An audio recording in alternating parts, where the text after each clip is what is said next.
Keep Our Republic is a nonpartisan, nonprofit organization. Since the spring of 2020, we've been doing our part to help keep our republic. We do it through hyper-localized civic education. We talk with Americans through town halls, through legal seminars, media briefings, and other events.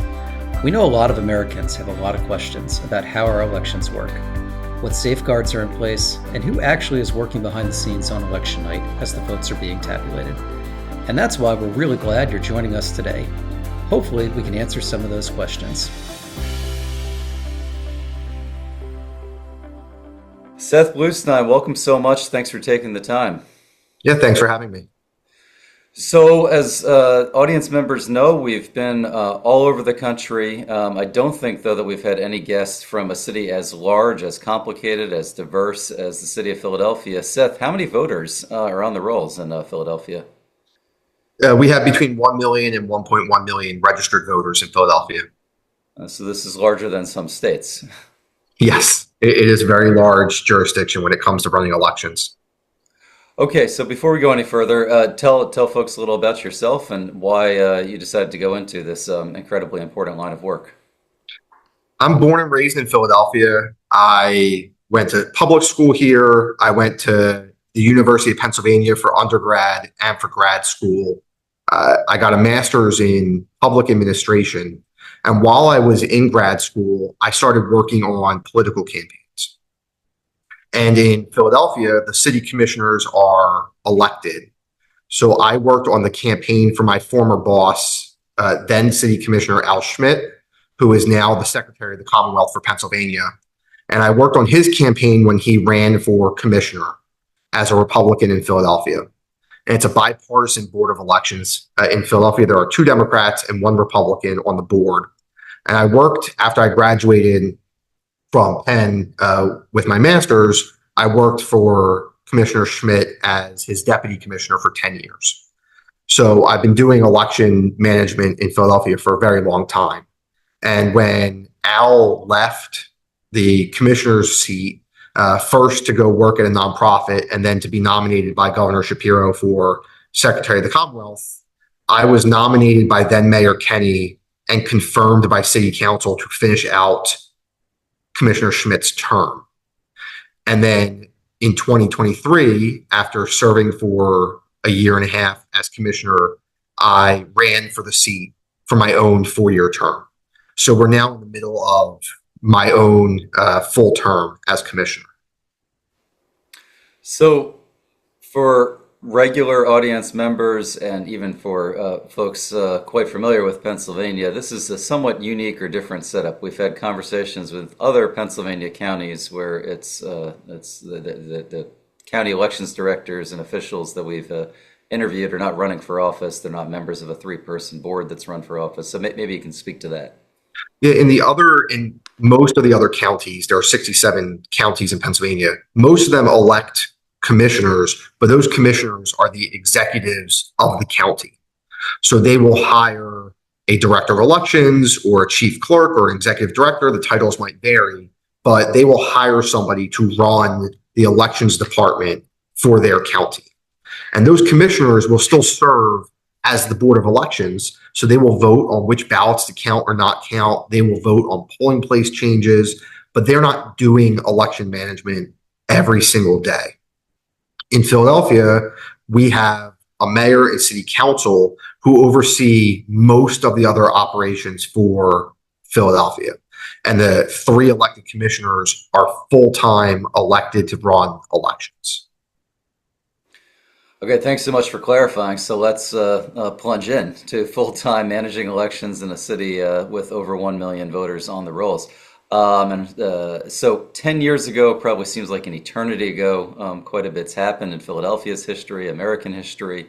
What would you say was the largest difference looking at your first election that you managed or were part of the administration of versus the most recent? Yeah, so our first election was the 2012 presidential cycle, and that was President Obama's re-election campaign. It was obviously a high turnout election, as most presidential elections are, but we had voting machines that the city had been voting on for 15 years. We did not have no excuse vote by mail, which was instituted in a law that was passed in 2019, Act 77. So elections were pretty straightforward. You have polling places. Most voters will go to their polling place on election day and they will vote on a voting machine with which they were very familiar. As time progressed and we approached 2018 and 2019, we needed to procure a new voting system because of a statewide mandate that needed every county had to get a voting system that had a backup paper trail. So we had to go through that process to procure and then implement new voting machines. And then going into 2020, even before the pandemic, we had to start the process to implement no excuse vote by mail. So elections now are very different than they were back in 2012. Well, they most certainly are. How many total polling precincts are there across the great city of Philadelphia? So we have 1,703 precincts. We call them divisions in Philadelphia. Those 1,703 divisions, they will vote at 700 different polling places across the city. So a large gymnasium in a high school might have 3 or 4 divisions that are voting at that location. So there are 700 physical buildings across the city where people can go to vote on election day. Do I remember at one point in the not so distant past there were actually like private residences that served as locations? There were, yeah. We have over time moved away from having private residences, but in Philadelphia, there was a tradition of neighbors opening up their garages and their basements and making them available for their neighbors to actually vote at their houses on election day. So how as you take a look over the incredible career you've had thus far, I mean, recruiting the great Philadelphians who sit at those folding tables and are there for 12 plus hours, how has that been? I mean, across 700 locations, what are we talking? 2,100 people or more? Well, every division has to have its own election board. So even though multiple divisions might vote at a single polling place, each one has to be staffed separately. So we try to recruit close to 8,500 poll workers in Philadelphia for each election. And the interest in serving as a poll worker varies alongside the interest in the election itself. So in a low turnout municipal election, it's a little bit harder to recruit poll workers than it is in a presidential year where there's lots of interest in serving. So we usually will end up with somewhere between 7,000 and 8,500, depending on the interest in the election. And as long as we have every single division staffed with a couple people, then we're okay. And that's actually where I got my start. So even before working on political campaigns and becoming deputy commissioner, when I was an undergrad at Penn, I actually served on the election board for the division that served the students at Penn. I was one of the inspectors of election during the 2008 presidential election. So with a university that large, is it one location that thousands of eligible voters are going to, or even a campus that compact is divided up? Yeah, even a campus that compact will have multiple divisions. So there could be 3 to 7 divisions that represent the students at Penn. For example, the dorm room I lived in freshman and sophomore year had its own division because the dorm building was so large that there were enough students registered there to warrant a single division. Okay, so you referenced Act 77. I would imagine that Pennsylvania audience members certainly have heard this term. Just bring people up to speed a little with the dramatic changes that happened in 2019 by the legislature in a bipartisan way, but certainly was a bit of a earthquake, if I could use the term. Yeah, well, it was a bipartisan legislation, as you said, signed by Governor Wolf. There were a number of changes that it made to Pennsylvania's election code. The 2 most noteworthy are probably removing the ability to have straight ticket voting. So prior to Act 77, you could go into a voting machine and just select the party, and it would choose all the candidates for that party for you. So you could just push one button and vote. And that ability was removed so that voters had to choose each candidate they wanted separately. It encouraged cross-party voting by removing that, or at least that's the idea. In exchange, the legislature instituted no excuse vote by mail. So in addition to absentee ballots, which are in Pennsylvania's Constitution, the legislature layered on top of that the ability for any voter to request a mail ballot in advance of Election Day. Now, this legislation has been interpreted by every county a little bit differently, by numerous court cases. So the way it's been implemented over the last 5-6 years might be different in each county. For example, Act 77 doesn't reference drop boxes directly.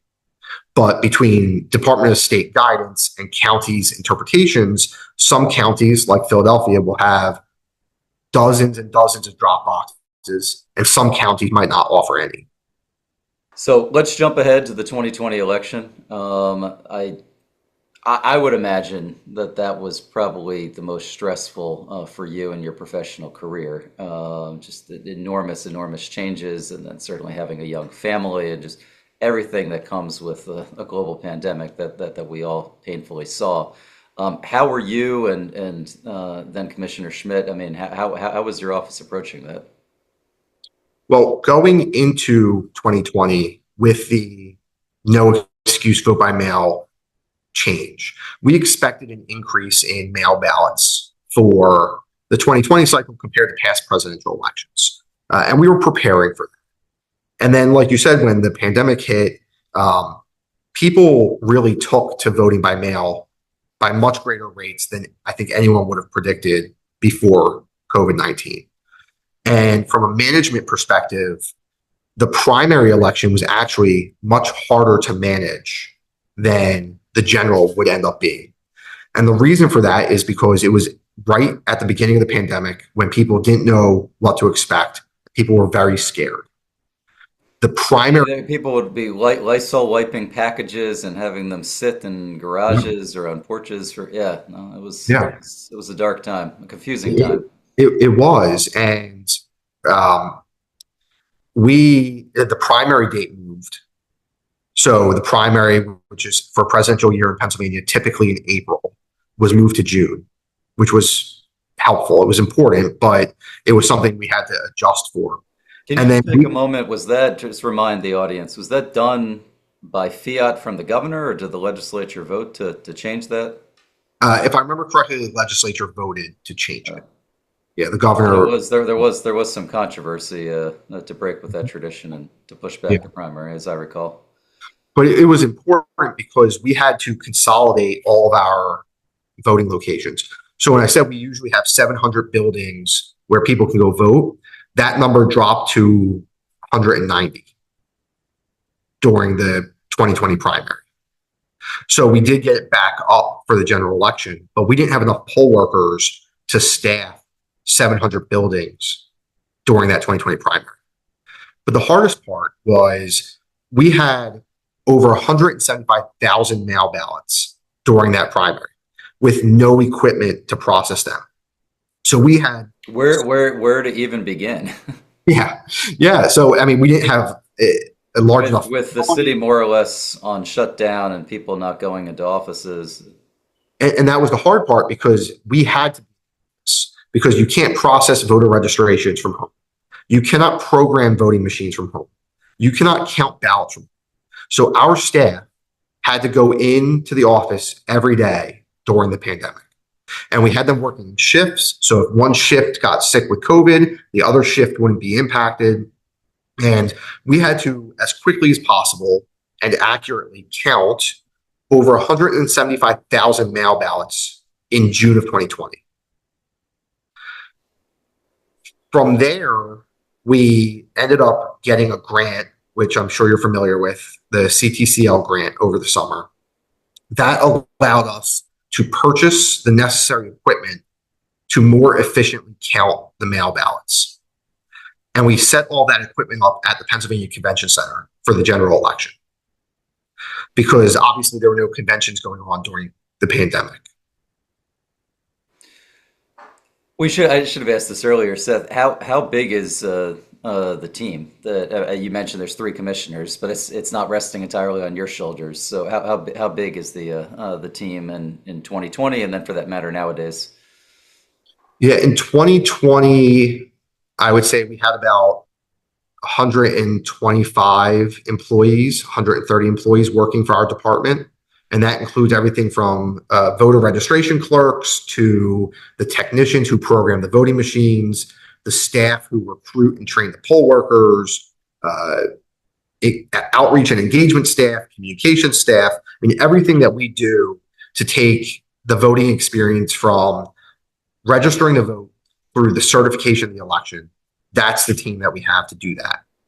So this is not individuals detailed from another city department for temporary work. This is full-time, 12 months a year, about 120. Correct. And we can get into the changes that came about with satellite election offices, but we've actually expanded that staff up to about 170 now, because we now have 11 locations around the city providing full-time service to the constituents, where they can go to an office in their neighborhood, register to vote, apply for their mail ballot, receive their mail ballot, and turn it back in. So we are expanding the level of service that we can provide to Philadelphia voters. Well, yeah, let's definitely explore that, and then we'll go back to the historic 2020 election. So was that a vote by the three commissioners to go ahead and do that? That seems incredibly innovative in a city as large and diverse as Philadelphia. Was permission, so to speak? Is that something that had to be granted a green light from Harrisburg? How and when did those innovations happen? Yeah, so when Act 77 was passed, it required counties to provide mail ballots over the counter to constituents who come in, fill out the application, and are eligible to receive a mail ballot. They can get it in person. And at City Hall, with over 1 million registered voters, that would not have been feasible to do in a realistic way, logistically. So in the fall of 2020, the commissioners at the time voted to have temporary satellite election offices. There were 17 of them around the city, mostly in schools because the schools were closed. And then for the couple years after that, we didn't have additional satellite election offices. It was just City Hall for the lower turnout elections. And going into 2024, the commissioners passed a motion to have permanent satellite election offices, one stationed in each council office, each council district. So we were able to have 11 total, the 10 council districts and one at City Hall. Okay, so the spring, or at this point June, primary happens in 2020. It's clear 3 or 4 months in, this pandemic's not going away. It's also clear that the incredibly high stakes presidential campaign is only getting hotter. How was your office and the team, as journalists, I'm sure, from all over the world, were calling, as outside nonprofits, you referenced one, are knocking on your door? How are you prepping to go into the first week of November? So going into November, it was clear that with the interest in the presidential general election and Act 77, that we were going to see a number of mail ballots that we had never even envisioned. So we ended up having 375,000 mail ballots in the general election. And in Pennsylvania, each ballot has an inner secrecy envelope, and then it has the outer envelope where the voters will sign and date the envelope, which means when you have 375,000 ballots, you actually have between 1.1 and 1.2 million pieces of paper. That's a huge operation to get opened and scanned, counted as quickly as possible so that the public can know the results of the election. Right? When you vote on election day, the voting machines, we get those results and we post them to our website that night. But for the mail ballots, it takes time to count them. And the way the law was written, we cannot pre-canvass those mail ballots prior to election morning, which means we cannot start reviewing the envelopes or opening them until the polls open on election day. So Which we is did that. different than large states like Florida and elsewhere. Yeah, most large states that have mail ballots the way we do, they start weeks in advance reviewing the envelopes and opening them and getting those ballots ready to be scanned. It makes You're physically lying them flat and putting them in a pile so you don't have to take the, and what is it about? I've heard 7 seconds, 12 seconds of the physical opening and lying flat. uh, so every stage of the process takes a different amount of time because you're reviewing the envelope and then you have to open the first envelope and then you have to open the second envelope. Then you have to take the ballot out. Then you have to lie it flat. And we do them in batches of about 400 ballots per batch because you want to keep those batches together so you can keep track of the number of ballots in each batch, make sure they're accurately being counted. So you can't just rush through and just open envelopes at random and then get them scanned. There's a process to it to make sure everything's being done accurately. And that election week, which in the past was election day, but it became election week basically, we worked around the clock from the moment the polls opened until the race was called, which was Saturday morning. In heavy protective equipment, I imagine, with all sorts of media and partisan actors outside. We had a lot of security around the convention center. We were very fortunate that in Philadelphia we had the support and the resources from the sheriff's office and the Philadelphia Police Department and the mayor's office of emergency management, and they were all very supportive of the work that we were doing, and they kept us safe while we were doing our job of counting ballots. And when I talk about the 2020 election, without exaggerating, what I'll tell people every single time is when I woke up Tuesday morning to begin the process to count those ballots, I personally did not go back to bed until Friday night. So I was on the ballot counting floor for nearly 90 hours straight with no sleep, counting mail ballots so that we could get from a point of 0 mail ballots opened to enough mail ballots opened that the public could know the result of the election. And the counting doesn't stop there. In Pennsylvania, we have 20 days to finish counting and certify the election. And that 20-day window happens every election, low turnout or high turnout, close election or a wide margin, it doesn't matter. But the public is used to knowing the results on election night. And that wasn't possible in 2020 because of the number of mail ballots that we had and not being able to open them earlier than election day. So we worked 3 shifts around the clock with hundreds of temporary employees for each shift, constantly working to get those mail ballots open and counted. Well, as a nonprofit and as a nonprofit's podcast, we don't have corporate sponsors, but I could think of some energy drinks that I'm sure were consumed during the incredibly stressful period. You personally, Commissioner Schmidt, others were named in lawsuits and then in the court of public opinion, attracted a lot of scrutiny. I really don't want to dwell on what happened 5 years ago, but I imagine it was incredibly formative and just really like a lot of professional lessons learned to then go into future elections and bring us to today. It was, in some ways, a very scary time. Not necessarily because we were worried about our own safety, because like I said, the amount of protection we had while we were working was huge. But the threats that came during that cycle talked about our families and going to our homes. So at the time, I had my wife and my 2 kids, one who was a newborn. We had to send police protection outside the house for the duration of that week to protect them. And the lesson learned for 2024 was actually they didn't stay home during the election week.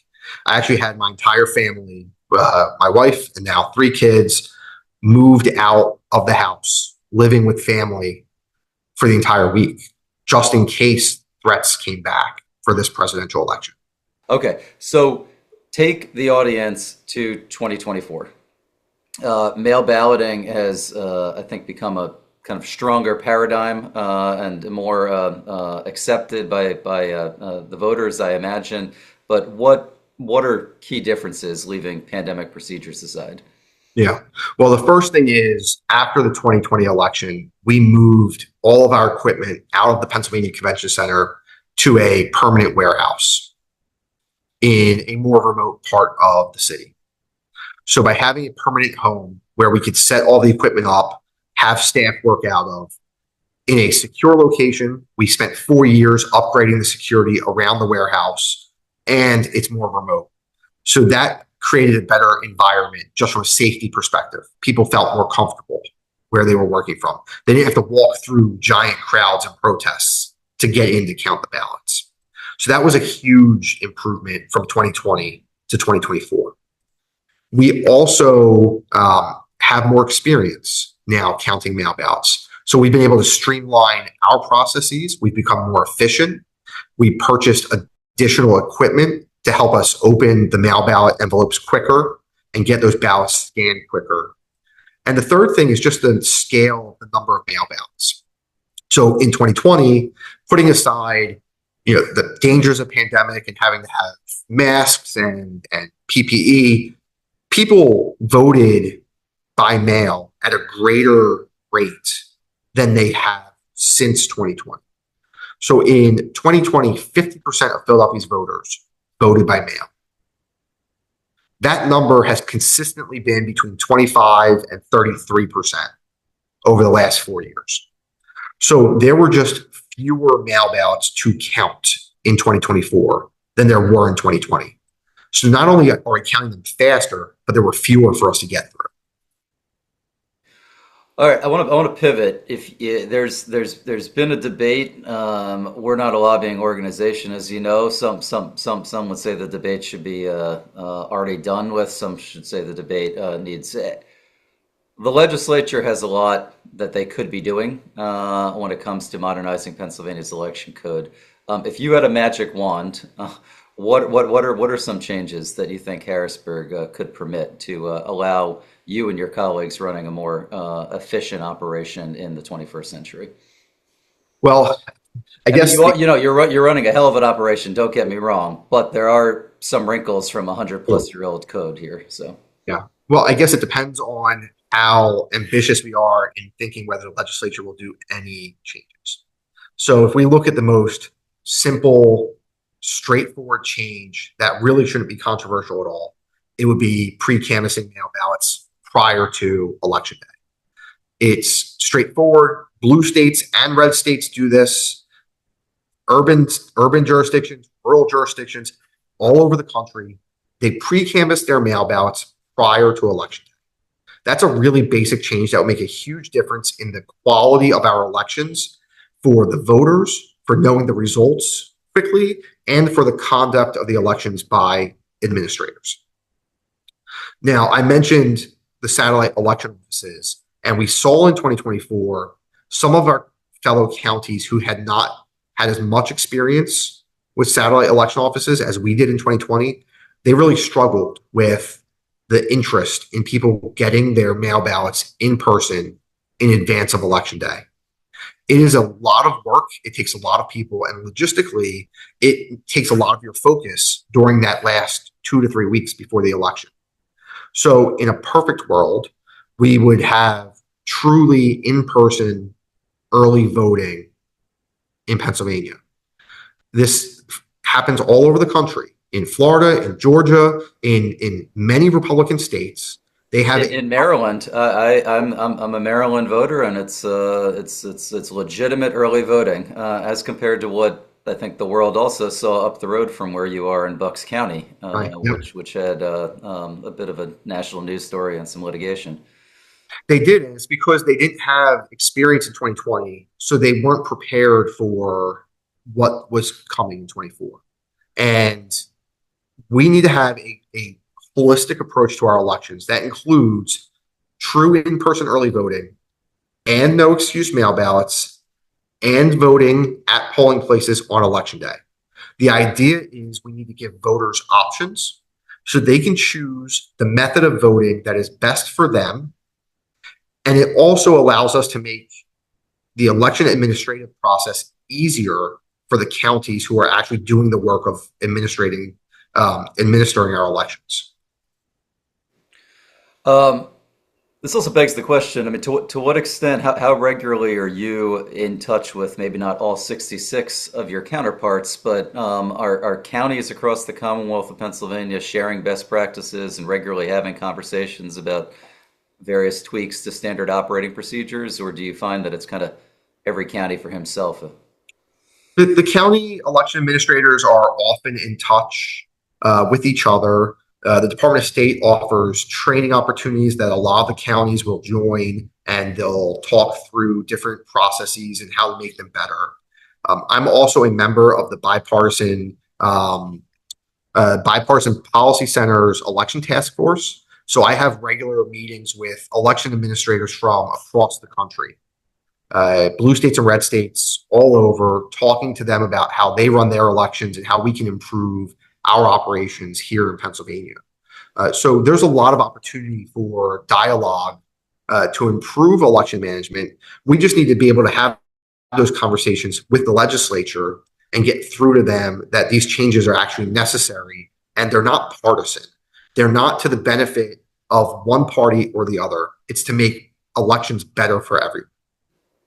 Yeah, episodes thus far have largely been with much smaller jurisdictions, and I definitely commend the work of the Bipartisan Policy Center. Is this largely for you to share best practices with the 9 other largest cities in this country, or it's communities large and small? No, it's communities large and small. It's urban and rural, blue and red, all over the country. It is an opportunity for all types of elections administrators to get together and talk about how to manage the current environment we're in with managing elections. So one of the other debates that's raging maybe is too strong a term. Some would prefer that it be raging in Harrisburg around these themes is independence voting. And I'd be very curious your thoughts on that as we see more and more registered non-Democrats, non-Republicans across the Commonwealth. Yeah, I certainly understand the arguments from both sides of this issue. I mean, we are administering taxpayer-funded elections in primaries that quite often 100 in Philadelphia, 150,000 non-Democrats and non-Republicans can't participate in. And even if they come to vote on a ballot question or a charter change, it's not the same thing. And what you see is the impact of both Republicans and Democrats running in safe districts and having to curry favor with their base because they're more afraid of losing a primary than appealing to the broader electorate.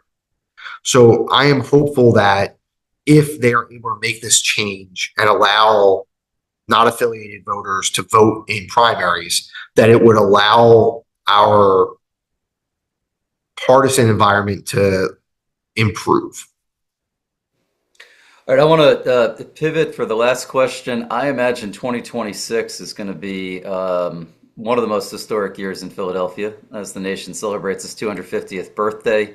I suppose we could argue with Boston where all this began, but give the audience a sneak preview of what Philadelphia is cooking up as a city government, and what, if anything, your office is preparing for, because there's high stakes midterms elections. Yeah, well, it's really an exciting time to be in Philadelphia. We have the World Cup coming in 2026, so we're going to have games in Philadelphia. The MLB All-Star Game.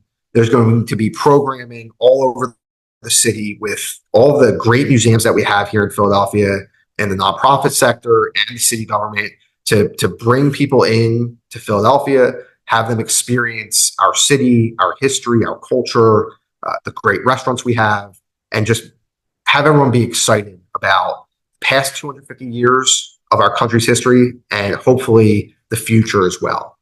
And it's really going to be a wonderful year in terms of preparing for our midterm elections.